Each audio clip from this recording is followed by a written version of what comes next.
అంటే దేవుడు ఏంటంటే ఆయన బోధించేవాడు. ఎక్కడ బోధిస్తాడంటే మందిరంలో బోధించేవాడు. దేవునికి స్తోత్రం తెలియదు.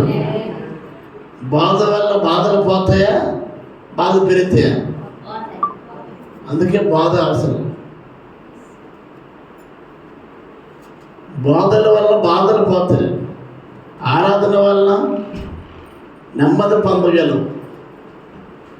స్తుతి మన స్థితిని మార్చేది. కాబట్టి దేవుని రాజ్యం గురించి ఏం బోధించాడైనా? దేవుని రాజ్యం గురించి సువార్త. సువార్త ఎక్కడ బయట ప్రకటించాలా, అప్పుడు ప్రకటించాలా?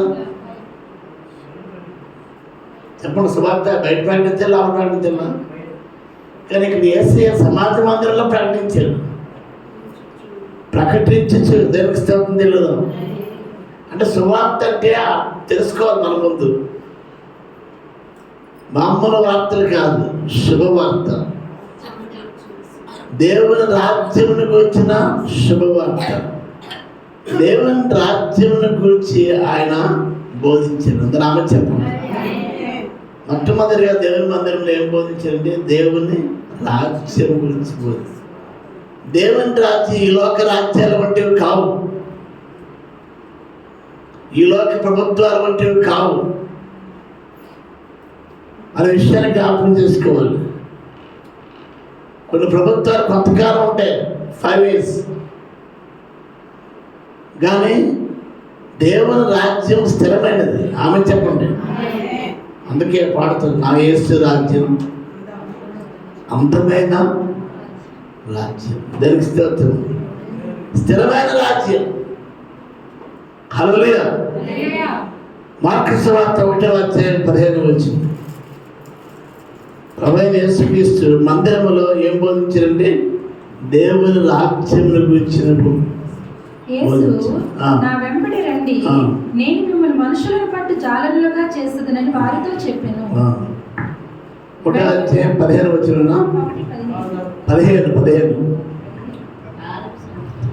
కాలము సంపూర్ణమైనది, దేవుని రాజ్యం సమీపించి ఉన్నది. చూసారు, దేవుని రాజ్యం ఎక్కడ ఉందండి? సమీపించి ఉన్నది. దేవుని రాజ్యము సమీపించి ఉన్నది. మారు మనస్సు పొంది సువార్త నమ్మాలి. ఆమె చెప్పండి. దేవుని రాజ్యం ఎక్కడ ఉందండి? చాలా సమీపంగా ఉంది, దగ్గరలో ఉంది. కనుక మీరు ఏం చేయాలి? మారు మనస్సు మార్చుకోవాలి. లోకం నుండి, పాపం నుండి, పైకి భక్తి గల వారి నుండి, అన్యాచారం నుండి, మూర్ఖులకు ఈ తరం వారి నుండి ఏం చేయాలండి? మనస్సు మార్చుకుని సువార్త నమ్మాలి. సువార్త అంటే క్రీస్తుని గురించిన మాట. నశించున్న వారికి వెళుతున్నాం, అన్ని జనులకి ఆటంకం. రక్షింపబడుతున్న మనకి దేవుని శక్తి ఉన్నది. ఆమె చెప్తాను. ఆ సువార్త నమ్మాలి. రక్షణకు వచ్చే సిద్ధాంతం ఏమిటంటే, ఫస్ట్ వన్ ఏంటంటే మనస్సు మార్చుకోవాలి, మారు మనస్సు, రిపెంటెన్స్. సెకండ్ వన్ ఫెయిత్, విశ్వాసం ఉంచాలి, నమ్మకం ఉంచాలి. మనం యేసుప్రభువును ఎవరైనా చూసారా? ఎవరైనా చూసి నమ్మారా, చూడక నమ్మారా? చూడక నమ్మారా? అంటే ఏంటి? నమ్మకం వచ్చారు. Faith. Third one baptism. Fourth one holy ghost, పరిశుద్ధాత్మ యొక్క అనుభవంలోనికి, అభిషేకంలోనికి మనం రావాలి. అప్పుడు రక్షించబడ్డామని నిశ్చయిత మనకు ఉన్నట్టు. ఆమె చెప్పండి. దేవుని రాజ్యం చాలా సమీపంగా ఉంది అని యేసే బోధించాడు. అసలు దేవుని రాజ్యం అంటే ఏంటి? రోమాపత్రిక 14:17 రాసుకున్న వారు రాసుకోండి, లేదంటే హృదయంలో మేము ఉంచుకుంటామన్న వారు చక్కగా వినాలి. దేవుని రాజ్యము భోజనమును పానమును కాదు కానీ నీతియు సమాధానమును పరిశుద్ధాత్మ యందలి ఆనందమునై ఉన్నది. దేవుని రాజ్యం అంటే ఏంటి వివరణించాడు అక్కడ. అపోస్తలుల పౌలు ద్వారా దేవుడు తెలియజేశాడు. రోమాలో ఉన్న సంఘానికి, నేటి సంఘాలకు కూడా దేవుడు ఆత్మ సంఘముతో చెప్పుతున్న మాట చెవిగల వారు వినుగాక. ఏమిటట? దేవుని రాజ్యం భోజనం కాదు, దేవుని రాజ్యం పానం కాదు. ఏంటంట? భోజనము పానం కాదండి. ఎప్పుడు భోజనం ఎప్పుడు పానం అంటే అది దేవుని రాజ్యం అవుతుంది. దేవుని రాజ్యం అంటే ఏంటి తెలుసా? ఈరోజు ఒక చెరుకురసం దగ్గరికి వెళ్ళాను నేను, మా మనవరాలు కావాలంటే. ఒక ఆమె వచ్చింది, నాకేంటంటే అర్థమైందండి, లీటర్ ఎంతంటే 100 రూపాయలు, అర లీటర్ 50 రూపాయలు. నాకు 5 రూపాయలు కావాలి, 5 రూపాయలు బాటిల్ లేదని ట్యాక్ చేయాలి. ఇంతకీ ఆవిడ అడుగుతుంది, అర్థమైందండి, విగ్రహానికి ప్రతిష్ఠించడానికి ఆ చెరుకు రసం తీసుకుని వెళ్తున్నాను. ఇదే పలుస్తుంది ఏమన్నా చెరుకు రసం.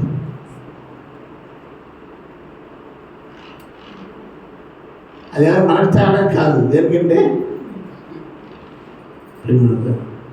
దేవుని రాజ్యం భోజనం కాదు, పానం కాదు, చూపు దేవునిది, మేపు మనది. దేవుని రాజ్యం భోజనం పానం కాదు. ఏంటరా? నీతికి నెరవేర్చిన న్యాయం, యథార్థత. రెండవది సమాధానం. మూడోది ఏంటి? పరిశుద్ధాత్మ యందు ఆనందం. లోకం ఇచ్చే ఆనందం కాదు, సినిమాలు ఇచ్చే ఆనందం కాదు, సీరియల్ ఇచ్చే ఆనందం కాదు, సుఖానందం క్షణికానందం కాదు.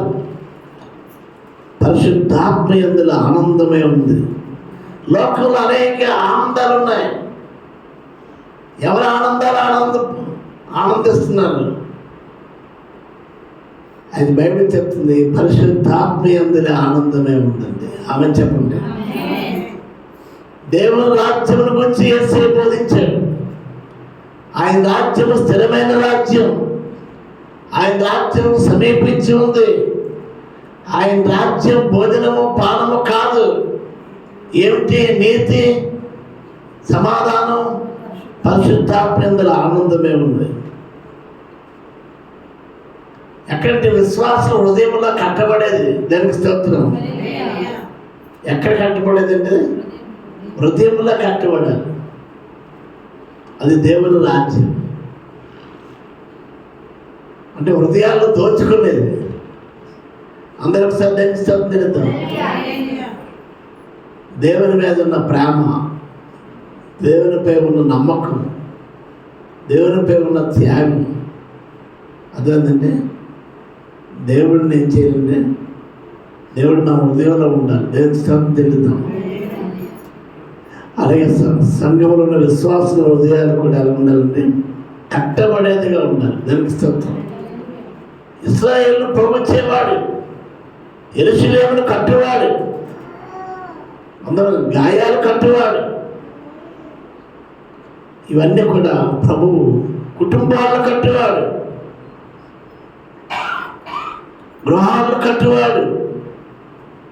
ఆయన గాయము చేయవాడు, గాయము కట్టువాడు. గుండె చదివిన వారిని బాగు చేసే దేవుడు. ఇదే ఆయన రాజ్యం. హృదయాలు కట్టబడాలి. అది యేసుక్రీస్తు యొక్క శక్తిగా నాకు మన హృదయములు కట్టబడును గాక. అందరూ దానికి స్థలం తెలిద్దాం.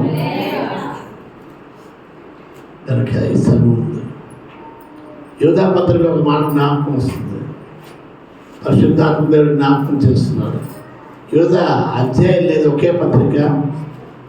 యోధా పత్రికలో ఒక మాట కనిపిస్తుంది. చూద్దాం ఒకసారి. త్వరగా తీయాలి. యోధాలో నాకు చాలా ఇష్టమైన మాట ఇది. 20 వచ్చింది. ప్రియులారా, మీరు విశ్వసించి ఎవరు విశ్వసించాం? విశ్వసించాం. అతి పరిశుద్ధమైన దాని మీద మిమ్మల్ని మీరు కట్టుకుని. ఎవరో కట్టడం కాదండి, మనకి మనమే కట్టుకోవాలి. నోరు కట్టుకోవాలి, కాలు కట్టుకోవాలి, చేతి కట్టుకోవాలి, కన్నులు కట్టుకోవాలి. ఏమంటాడు? నా కన్నులతో నిబంధన చేయదు, నేను కన్యకిని ఎలా చూస్తాను? ఆనాడు యోధామాలు శతక్ మెషక్ క్యాబిన్ నోర్లు కట్టుకున్నారు. రాజు భుజించే భోజనం కానీ పానం కానీ వారు త్రాక ఏం చేశారండి? శాఖ ధాన్యాలే కావాలన్నారు. దానికి స్తోత్రం. అపవిత్రమైనది ముట్టలేదు, దేహాన్ని చెరుపు దాన్ని ముట్టలేదు, ప్రభువు కొరకు నిలబడ్డారు. దానికి స్తోత్రం. తెలుసు, దాని శిక్ష తెలుసు, అయినా కూడా దానికి స్తోత్రం. తెలుసు. ఎవరెవరు కట్టుకోవాలండి? ఎవరో కట్టడం కాదండి, ఎవరికి వారే కట్టుకోవాలంట. దానికి స్తోత్రం. తెలుసు. మీరు విశ్వసించు నన్నే ప్రభు యేసుక్రీస్తు. ఆయన అతి పరిశుద్ధమైన వాడు. మనం అతి పరిశుద్ధమైన దాని మీద ఏం చేయాలంటే మిమ్మల్ని మీరు కట్టుకొనొచ్చు, పరిశుద్ధాత్మలో ప్రార్థన చేయొచ్చు. ఇంకా నిత్య జీవార్థమైన మన ప్రభువుని యేసుక్రీస్తు కనికరము కొరకు కనిపెట్టచ్చు. దేవుని ప్రేమలో నిలిచినట్లు కాచుకునింది. Keep your selves in the love of God. ప్రేమను దేవుని ప్రేమలో నిలిచి ఉండాలి. అనేక హృదయాల్లోని ప్రేమ నిలవబడాలి. అందరూ దానికి స్తోత్రం తెలుగుతాం. అనేక హృదయాల్లోని ప్రేమ కలిగి ఉండాలి. దానికి ప్రేమను దేవుని బిడ్డలారా, లవ్ వన్ అనదర్. అదేంటండి, యేసు ప్రేమించాడు, అలాగే మనం ఏం చేయాలి? ప్రేమించాలి. నీ పూర్ణ హృదయంతో ప్రేమించు, నిన్ను వల్ల నీ పొరుగు వారిని ప్రేమించని యేసే చెప్పాడు. దానికి స్తోత్రం. ఆయన రాజ్యం ఎక్కడ ఉంది? మత్తయి సువార్త 6:33. ఆ రాజ్యం ఏం చేయాలి? సెర్చ్. మత్తయి సువార్త 6:33. 6:33. కాబట్టి మీరు ఆయన రాజ్యాన్ని, నీతిని మొదట వెతకండి. ఆమె చెప్పండి. అప్పుడు అవన్నీ మీకు, మనకి అన్నీ కావాలి. కొన్ని కావాలండి, ఎన్ని కావాలండి? అన్నీ కావాలి. శ్రీకాకుళంకి అంటారు, నేను శ్రీకాకుళం అని. అదండి, కడుపు నిండినా కళ్ళు అనమాట. మన జిల్లాకు ప్రత్యేకత. కడుపు నిండినా కళ్ళు ఉండేవాడు. మనకి అన్నీ కావాలి, కొన్ని కాదు. కొన్ని ఇస్తే అన్నీ కావాలి. అది ఏం చేయాలి? ఆయన రాజ్యాన్ని, నీతిని మొదట వెతకండి, అప్పుడు అవన్నీ మీకు అనుగ్రహించవాలి. ఆమె చెప్తాం. మందిరానికి స్థలాన్ని కూడా వెతుకుతున్నాం. ఈరోజు కూడా వెతికాం, వెళ్ళాం, చూసాం, ప్రార్థన చేస్తున్నాం, ప్రయత్నం చేస్తున్నాం. ఆయన రాజ్యాన్ని, నీతిని మొదట వెతకండి, మీకేమి కావాలను అవన్నీ మీకు అనుగ్రహింపబడను. లూకాసు సువార్త 17:21. లూకాసు సువార్త 17:21. దేవుని రాజ్యం ఎక్కడ ఉంది? ఎందుకనగా ఇదిగో దేవుని రాజ్యము మీ మధ్యనే ఉన్నది కనుక. ఎక్కడ ఉందండి? ఎక్కడో లేదు, మీ మధ్య ఉంది. ఎక్కడో లేదు. మిమ్మల్ని అందరూ అనుభవిస్తున్నారా? శ్రీకాకుళం నడిపడిన దేవుడు ఇస్తున్నాడు. ఆమె చెప్తాను. దేవుని రాజ్యం ఎక్కడ ఉందంటే మీ మధ్య ఉంది. ప్రేమను దేవుని బిడ్డలారా, చాలాసార్లు మనం ఏం చేయాలి? అడిగి పొంది ఉన్నాము, నమ్ముతాం. ఆయన రాజ్యాన్ని, రాజ్యం గురించి ఆయన బోధించాడు. ఆయన రాజ్యం ఎక్కడ ఉందండి? సమీపంగా ఉంది. ఆయన రాజ్యం అంటే ఏమిటో చెప్పాడు. భోజనము పానము కాదు, నీతి, ఇంకేంటండి? సమాధానం, పరిశుద్ధాత్మల ఆనందం. దానికి స్తోత్రం చెల్లుతాం. ఎక్కడ ఉండాలి? మన హృదయాల్లో ఉండాలి. సేవకుల హృదయాల్లో ఉండాలి, విశ్వాసుల హృదయంలో కూడా ఉండాలి. దానికి స్తోత్రం. తన హృదయాల్లో కూడా ఉండాలి. దానికి స్తోత్రం చెల్లుతాం. ఏం చేయాలి? మొట్టమొదట ఆయన రాజ్యాన్ని వెతకండి. దానికి స్తోత్రం తెలియదు. మొట్టమొదటి ప్రాధాన్యత దేవునికి ఇద్దాం, దేవుని రాజ్యం. అప్పుడు మనకు అన్నీ అనుభవిస్తాడు. ఎక్కడుంది? ఇదిగో దేవుని రాజ్యం మీ మధ్యనే ఉన్నది. ఆమె చెప్పండి. రెండవదిగా ఆయన బోధించాడంటే దేవుని రాజ్యం గురించి మందిరంలో బోధించాడు. రెండవదిగా చూస్తే లూకాసు వార్త 4వ అధ్యాయం 16 నుంచి 21 వచనాలు చూస్తే చదువుతారు తరతరగా. తరువాత ఆయన తన పెరిగిన నజరేతులకు వచ్చెను. తన వాడకు చొప్పున విశ్రాంతి దినమందు సమాజ మందిరంలోనికి వెళ్ళి. ఎక్కడి నుంచి వచ్చాడంటే పెరిగిన నజరేతునుడు వచ్చాడు. ఇప్పుడు కూడా మీరు స్వస్థలాల నుంచి వచ్చారు. వచ్చి ఏం చేశారంటే నజరేతునుడు వచ్చి తన వాడకు చెప్పిన మందిరంకి రావడం అన్నది ఒక వాడకగా ఉండాలండి. ఆమె చెప్పండి. అప్పుడప్పుడు కాదు, ఎప్పుడో కాదు. ఎలా ఉండాలి? వాడకగా ఉండాలి. ఒకసారి సైకిల్ నేను రిపేర్ చేస్తున్నాను. నేను సైకిల్ తొక్కినాను సేవలో. వెంటనే ఒక మసీదు నుంచి ఒక సైరన్ వచ్చింది. వెంటనే పనిముట్లను వదిలేసి వెళ్ళిపోయాడు. షాప్ వదిలేసాడు, సైకిల్ వదిలేసాడు, కటింగ్ ప్లేయర్ వదిలేసాడు, అన్నీ స్క్రూ డ్రైవర్ వదిలేసి వెళ్ళిపోయాడు. ఎక్కడికి వెళ్ళిపోయాడు? మసీదులో. ఆ టైంకి మసీదు వెళ్ళాలి. మనకి ఎందుకది లేదు వాడక. యేసు నజరేతులో పెరిగాడు. వాడికి చెప్పున ఎక్కడొచ్చాడండి? సమాజ మందిరంలోకి వచ్చాడు. సమాజం కూడటం మానవద్దు. ఎప్పుడు ప్రభు వచ్చే వరకు మీరు మానవద్దు. దేవునికి స్తోత్రం తెలుద్దాం. అక్కడికి వచ్చిన తర్వాత ఏం చదువుతాం సార్? చదవమ్మా. చదువుటికై నిల్చుండగా. చదవటికే మనం నిల్చున్నాం లేదా? ఇందాక దేన్ని నిలిచాము? చదవడానికి. సుధాకర్గా చదివాను. చదవటికే నిలిచి ఉండగా ప్రవక్త అయిన యెషయా గ్రంథం ఆయన చేతికి ఇయ్యబడెను. అసలు ఎన్ని గ్రంథాలు ఉన్నాయి బైబిల్లో? 66 గ్రంథాలు ఉంటే దాంట్లో గ్రంథం ఇచ్చారు. ఆ గ్రంథం చదవమని ఎవరికి? యేసయ్యకి. కాబట్టి మీకు వాక్యం చదవమన్నప్పుడు చదవండి. హల్లెలూయా. చదవాలి. మందిరంకి రావాలి. ఏం చేయాలండి? మందిరంలో వాక్యము చదవాలి. చదివిన మాట ఎందుకు చెప్పేస్తున్నా? మీరు చదవాలండి. చదువులేని వారు కూడా చదవాలని ఉద్దేశంతో ఒకప్పుడు ఒక వచనం చదివితే 2వ వచనం చదివారు.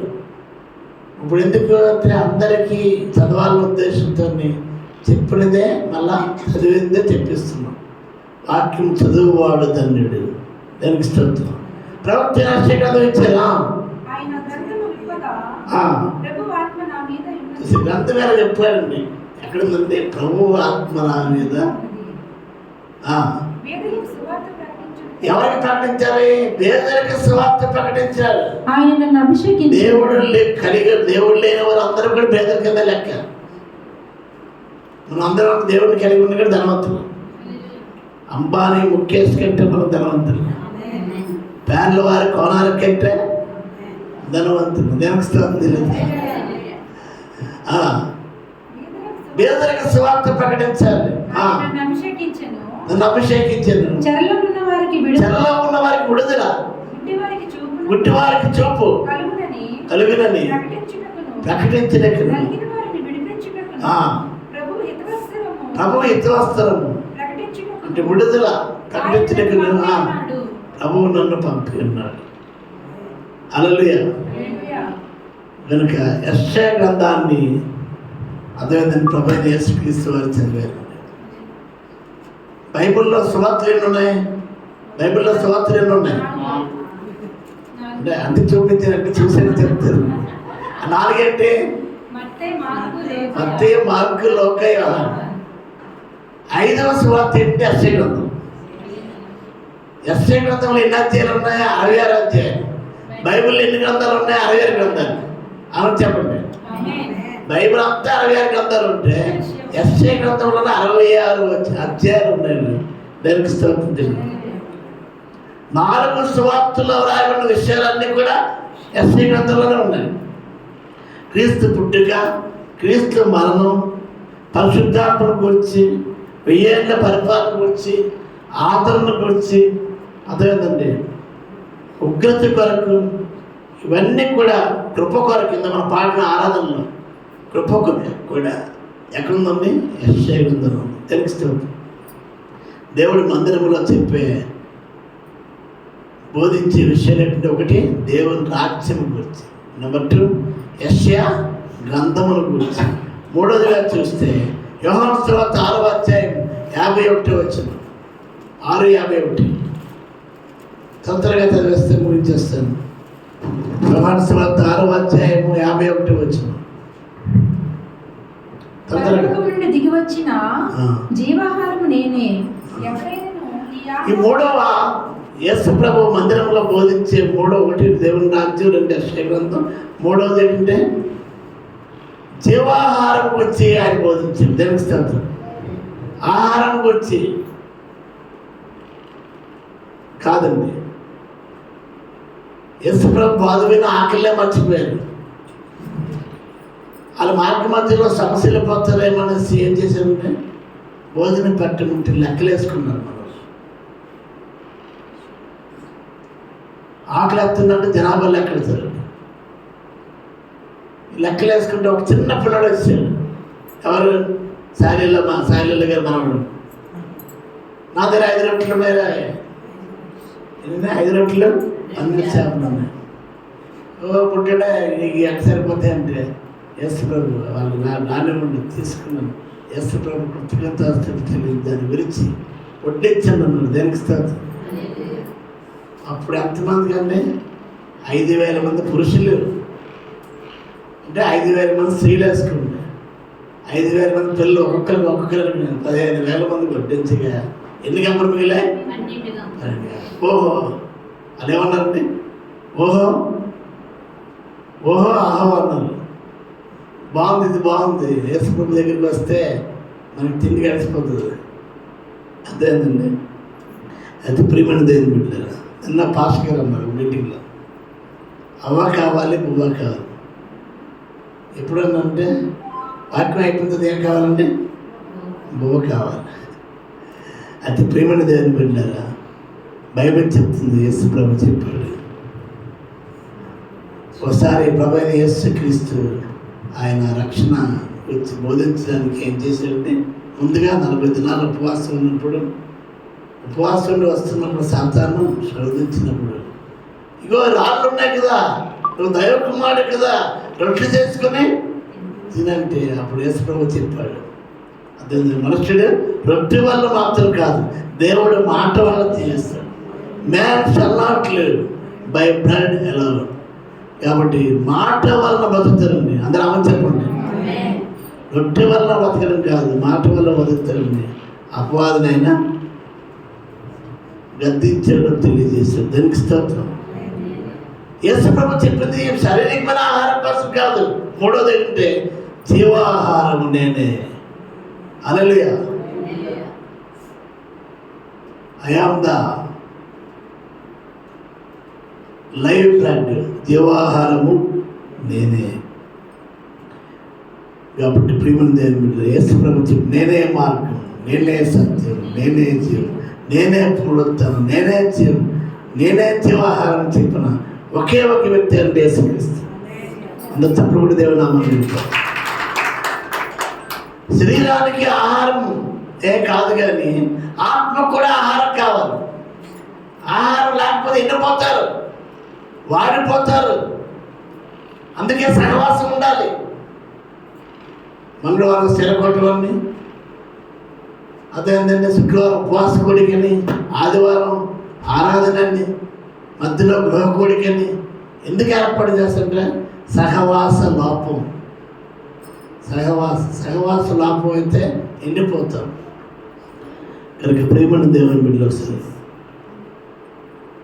లోకానుసారమైన ఆహారం కడుపు నిండుతుంది, కానీ వాక్యమైన ఆహారం ఏం చేస్తుందంటే హృదయాన్ని నిండుతుంది. అందరూ కూడా వాక్యం నిండిన తర్వాత అర్థమైందండి, ఇలాగ అనుకుని అంటారు పెద్దవాళ్ళు. అలాగే దేవుడు ఇంత మంచి ఆత్మీయ ఆహారం ఇచ్చాడు అని అనాలి. దేవునికి స్తోత్రం తెలియదు. కనుక జీవాహారం కావాలి. అందరూ దేవునికి స్తోత్రం తెలియదు.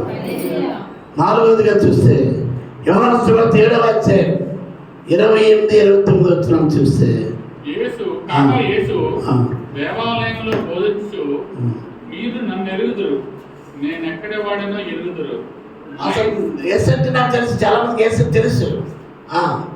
నా ఎంతకు నేనే రాలేదు, చూసారా? నన్ను పంపినవాడు సత్యవంతుడు, ఆయనను మీరు ఎరుగరు.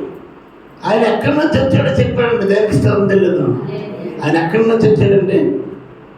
యోహాను సువార్త 3:31 వచ్చింది. 3:31 వచ్చింది. 31 యోహాను 3:31 చూసారా? ఆయన రాకడ గురించి 4 సార్లు మందిరంలో మాట్లాడాడు. రాకడి కోసం కాదు, ఆయన రాక ఆయన ఎలా వచ్చాడని చెప్పడానికి. ఎక్కడి నుంచి వచ్చాడండి? పైనుండి వచ్చాడు. దానికి స్థలం తెలియదు. మనం ఎక్కడి నుంచి వచ్చాం? కింద నుంచి వచ్చాం. కానీ ఏసీ ఎక్కడి నుంచి వచ్చాడు? పైనుండి వచ్చేవాడు. ఆ తర్వాత నేను ఆయన యుద్ధ నుండి వచ్చితిని, ఆయన నన్ను పంపెను కనుక నేను ఆయనను ఎరుగుదునని బిగ్గరగా చెప్పెను. అందుకు వారు ఆయనను పట్టుకొన యత్నము చేసిరి. కానీ 33 వచ్చింది చూడు. 33 యేసు, ఇంకా కొంతకాలం నేను మీతో కూడా ఉండును, తరువాత నన్ను పంపిన వాని యొద్దకు వెళ్ళుదును. ఆయన పైనుండి వచ్చేవాడు. మరియు అందరికీ పైన ఉందా లేదా? ఎక్కడుందా? మరి 31లో ఉంది. సుధాకర్ గారు లాంగ్ జంప్ చేశారు. 31 చదవండి. 31 మీరే చదవండి. 31 జనసమూహంలో 31 3:31 యోహాను సువార్త 3:31 చదవండి. మళ్ళా 3:31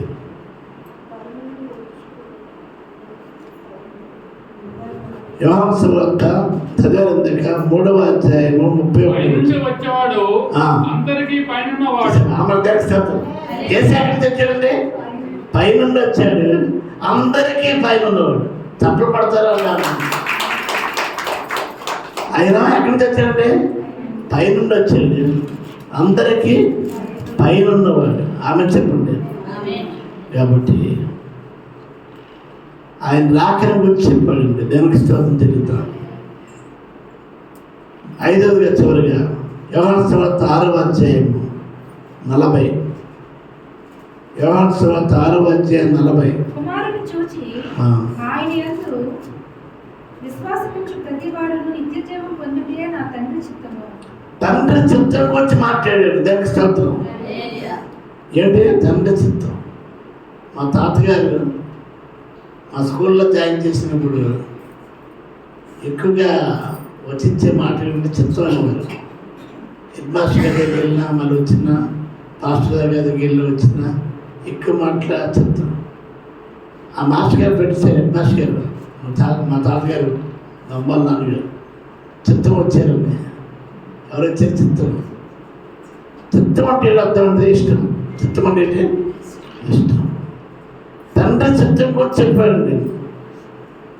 దేవుని రాజ్యం గురించి ఆయన మందిరంలో బోధించాడు. దేవుడు చిత్తంతో ముగించాడు. అందరు దేనిస్తాం. తండ్రి చిత్తం, తండ్రి ఇష్టం. కాబట్టి ప్రియుడు దేని బిడ్డారా? దేవుడు చిత్తం ఏడు తెలుసండి. దేవుడు తండ్రి ఎస్టిమేట్ చేశా. 6:59 చదవలేదు.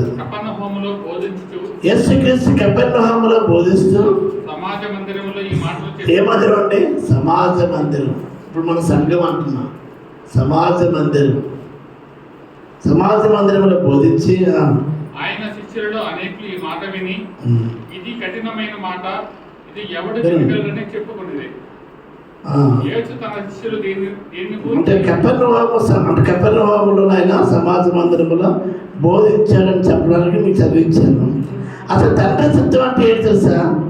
దశలోనికి రాసిన మొదటి పత్రిక 5:18 అంటే ఆయన మందిరంలో బోధించడానికి ఆ రెఫరెన్స్ ఇచ్చాను. తండ్రి చిత్తం అంటే ఏంటి అన్నది చెప్తే దశలోనికి రాసిన మొదటి పత్రిక 5:18 5:18 ప్రతి విషయంలో కృతజ్ఞతాస్తులు చెల్లించండి. ఇలాగ చేయట యేసుక్రీస్తునందు మీ విషయంలో దేవుని చిత్తం. దేవుని చిత్తం అంటే ఏంటి చెప్పండి. ఇప్పుడు దేవుని చిత్తం అంటే ఏంటమ్మా? కృతజ్ఞతాస్తుతులు చెల్లించినయే దేవుడి చిత్తం. చాలాసార్లు దేవుడి చిత్తం ఉండే అంటుంది. చిత్తం అంటే ఏంటి? కృతజ్ఞతాస్తుతులు చెల్లించితే, కృతజ్ఞత అంటే అంతే. చిత్తం అంటే ఇష్టం. ఇష్టం అంటే ఏంటిది? కృతజ్ఞత స్తుతి చెల్లించినయే దేవుని యొక్క చిత్తం. చివరిగా ఒక మాట, దశలోని మొదటి పత్రిక 4వ అధ్యాయం 3వ వచనం. అదే గ్రంథము మీరు అధ్యాయం 4వ అధ్యాయం 3వ వచనం. మీరు పరిశుద్ధులు ఒకటి అనగా మీరు జాగ్రత్తలను దూరంగా పారిపోవటే దేవుని చిత్తం. అంటే అర్థం ఏంటంటే పరిశుద్ధులు అవడానికి, పరిశుద్ధులు ఒకటే దేవుని చిత్తం. జారత్వానికి, లోకానికి, లోక ఆశలకి, శరీర ఆశలకి దూరంగా ఉంటే దేవుని యొక్క చిత్తం. దానికి స్తోత్రం తెలియదు కనుక దేవుడి చిత్తం అంటే ఏంటి మనం తెలుసుకున్నాం. ఎన్ని విషయాలు నేర్చుకున్నప్పుడు? 5 విషయాలు. ఒకటి, యేసుక్రీస్తు ఎక్కడ బోధించాడు? మందిరంలో. కాబట్టి మందిరంలో ఎక్కడ? సమాధి మందిరం అంటే ఎక్కడ? దేవుని ఆలయం. దేవుని మందిరంలో ఆయన బోధిస్తాడు. ఆయన బోధ వినాలంటే ఎక్కడ రావాలి? దేవుడి మందిరానికి రావాలి. దేవుని ఎత్తుకంటే దేవుడిని ఎత్తుకొచ్చాడు. కాబట్టి ఆయన ఏం బోధించాడు? దేవుని రాజ్యం గురించి బోధించాడు. ఈరోజు దేవుని రాజ్యం గురించి ఎవరైనా ఉన్నాం, యెషయా గ్రంథం గురించి విన్నాం. దానికి స్తోత్రం. జీవాహారం గురించి ఆయన బోధించాడు. ఆయన రాక గురించి మనం పైనుండి వచ్చాను, అందరికీ పైనున్న వాళ్ళని చెప్పాడు. తండ్రి సత్యం గురించి చెప్పాడు. దానికి స్తోత్రం. కాబట్టి దేవుడి చిత్తం రాజ్యంతో ప్రారంభించి చిత్తంతో ముగించాడు. మనం కూడా దేవుని చిత్తాన్ని చేయాలి, దేవుడి ఇష్టాన్ని చేయాలి. మన ఇష్టం కాదండి. చాలా నా ఇష్టం అంటారు. ఎవరైనా భార్యని కొడితే భర్త ఎవరి మధ్యలో వస్తుంది ఏదో ఎందుకని కొడుతున్నాడు? నా ఇష్టం అంటాడు. నా భార్య నా ఇష్టం. నీ ఇష్టం నెరవేర్చుకున్నట్టు గతించిన కాలం చాలండి. అన్ని జనుల ఇష్టం నెరవేర్చుకున్నట్టుకు గతించిన కాలమే గుణపాఠం. కరోనా అనేది గుణపాఠం.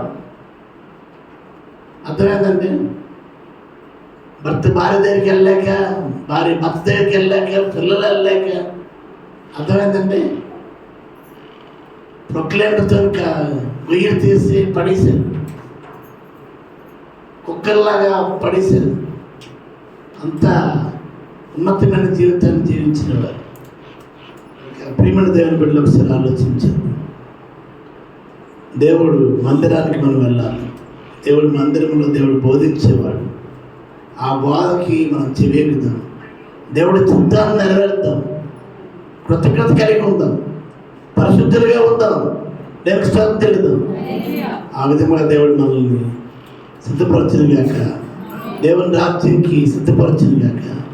ఆయన రాజ్యం అదేంటండి, అందమైన రాజ్యం, శాశ్వతమైన రాజ్యం. ఆ రాజ్యంలో నీవు నేను ఉండాలి. దేవుడు ఉపదేశాన్ని దీవించాలి.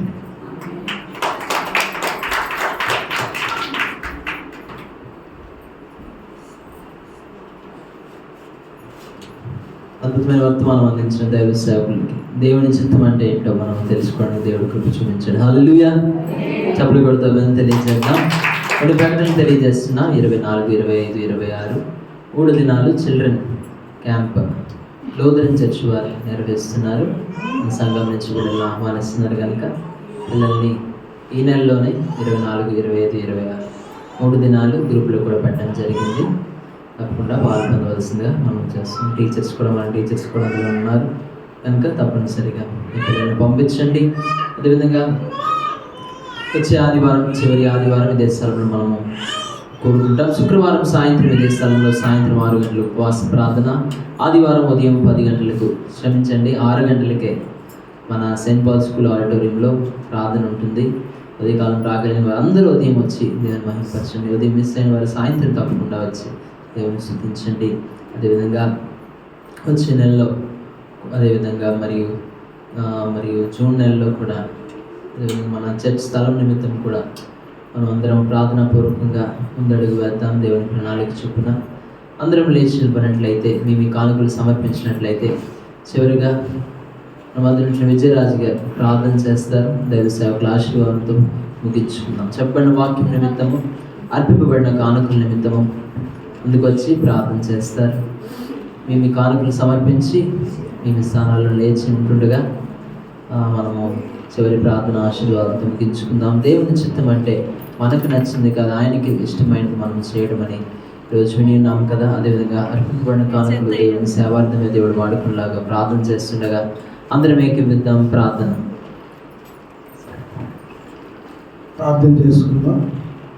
పరిశుద్ధుడైన మా తండ్రి, ప్రేమగల మా ప్రభువ, కృపగల మా దేవ, దయగల మా తండ్రి, నాయనా మీకు అనేక లెక్కలేని స్తోత్రములు వందనములు ప్రభువా. నా తండ్రి, నీ బిడ్డలుగా నా తండ్రి అనేక ఆశలు కలిగి ఉన్నప్పటికీ ప్రభువా, నిన్ను స్తుతించుటకు, నిన్ను ఆరాధించుటకు ప్రభువా, మాకు ఈ సమయం ఇచ్చినందుకు, మమ్మల్ని తృప్తిపరిచినందుకు మీకు స్తోత్రములు వందనములు ప్రభువా. నాయనా, నీ బిడ్డలుగా నా తండ్రి, అయినా మాకు ఏది అవసరమో నీవు ఎరిగి ఉన్నావు నా తండ్రి. ప్రభువా, మేము ఏ రీతిగా నా తండ్రి ఉండాలో నీ చిత్తానుసారాన్ని బట్టి మేము నీకు ఇష్టమైన మీకు ఇష్టలుగా మేము ఏ రీతిగా ఉండాలో మా దైవజనం ద్వారా మీరు బోధించిన నా తండ్రి మాటలను బట్టి మీకు అనేక లెక్కలను స్తోత్రం ప్రభువా. మేము వినగలిగే చెవులు ఇచ్చారు ప్రభువా, గ్రహించగలిగే మనసును ఇచ్చారు ప్రభువా. నేను అనుసరించి నడుచుకునే శక్తి బలమును కూడా మాకు దయచేస్తున్నందుకు మీకు స్తోత్రములు వందనములు. ఇదిగో ప్రభా, నీ చిత్తానుసారాన్ని బట్టి జీవించుటకు ఇక్కడ కూడి ఉన్న బిడ్డలు ప్రభా, నేను ఇక్కడ రాలేనటువంటి బిడ్డలు కూడాను ప్రభా, ఆయన ఆ దినాన మరణించిన చిన్నారిని చూసి నేనున్నానులే అన్నారు ప్రభా. నేను అంత శక్తి గల నాయన మీ మాటలు శక్తి ఉంది ప్రభా. ఆయన నా తండ్రి, ఇక్కడ రాలేనటువంటి వారిని కూడా జ్ఞాపకం చేసుకుని వారికి కూడా ఆ శక్తి బలమును ప్రభు మీరు అనుగ్రహించమని, ఇంకా నా ప్రభా నాయన ఎత్తబడిన కానుకలు ప్రభా నాయన ఎవరు ఏ రీతిగా నా తండ్రి మనసు విప్పి నా తండ్రి వారు హృదయపూర్వకంగా ఇచ్చిన కానుకలను బట్టి మీకు స్తోత్రములు వందనములు. నేను నా తండ్రి వారికి నూరింతలుగా నా తండ్రి ఫలింపజేయమని, నేను నా తండ్రి ఇచ్చిన పైసా కూడా ప్రభావ నేను మీ యొక్క పరిచర్యలో నేను వాడబడేటట్లు అద్భుతమైన రీతిలో ప్రభా నా తండ్రి, నేను మీ మందిరం కొరకు ఎంతో ప్రయాసపడుచున్నారు ప్రభా. నాయనా నా తండ్రి, మాకు మేముగా అయితే ప్రభా నాయనా నా తండ్రి, నాయన మేమైతే చేతులు విప్పలేము నా తండ్రి. నేను ఇక్కడ నా తండ్రి నాయన ప్రతి ఒక్క బిడ్డను ప్రభా హృదయాలు నింపి మీరు ఏమి ప్రేరేపించగలుగుతున్నారో ప్రేరేపించి మీరు పరలోక గుంపుట్లు ఇప్పమని ఆయన సహాయం చేయమని, ఆయన మా కొరకు పెళ్లి కుమారుడిగా రానున్నాను యేసుక్రీస్తు నామములో నిన్ను అడిగి బ్రతిమలాడి మిక్కలు వినయంతో మేము వేడుకొని పొందుకొనిచున్నాం మా పరమ తండ్రి. మన తండ్రి దేవుని ప్రేమ, రక్షకుడు యేసుక్రీస్తు మహాకృప, పరిశుద్ధాత్మక అన్యోన్య సహవాసం ఇప్పుడు మనకును ప్రభుని ప్రేమించిన సకల బదులకును సదాకాలము తోడే ఉండును గాక.